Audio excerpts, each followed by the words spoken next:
read, but what we have here is kind of just a picture, a visual representation of a traditional model of church on the left and what I'll call a missional model of church on the right. In the traditional model, you have church staff at the top leading teams of volunteers, who some of which become leaders, who serve the rest of the members, or the attendees, the spectators, the recipients in that lowest category. Those middle numbers, though, are kind of the number of people. So you have 10 staff maybe in this church with 100 volunteers and 1,000 attendees. But let's say the community that this church is trying to reach is about 10,000 people. Well, who's reaching those 10,000 people? In this traditional model, you see that last segment is kind of empty because the strategy is to attract or invite those 10,000 people to a church service. In a culture that is increasingly post-Christian and anti-institution. So let's contrast that with the missional model, with the top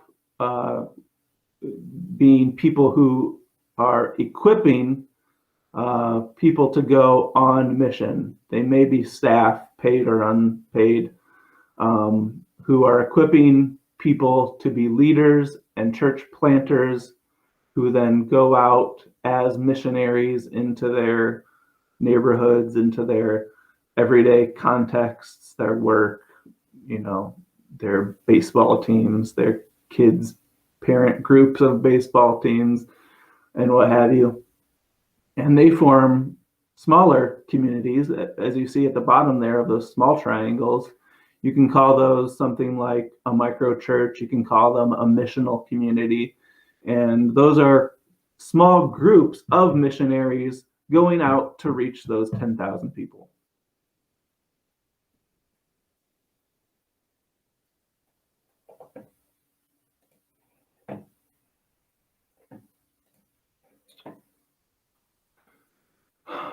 So, I've been part of building a really, really good church that did amazing things, and I'm so proud of and cherish, the way I was able to be a part of that, the way that God called me to be a part of that. It was such a good church, but I think something different is needed to accomplish the mission of God for his church. And the reality is that good is actually the enemy of great. And God wants to create a great church. And so if something's good, we want to keep doing it. But I think if we can see that it's not going to ultimately accomplish the mission that it is supposed to accomplish, we need to be willing to set it aside, to reimagine what could be possible,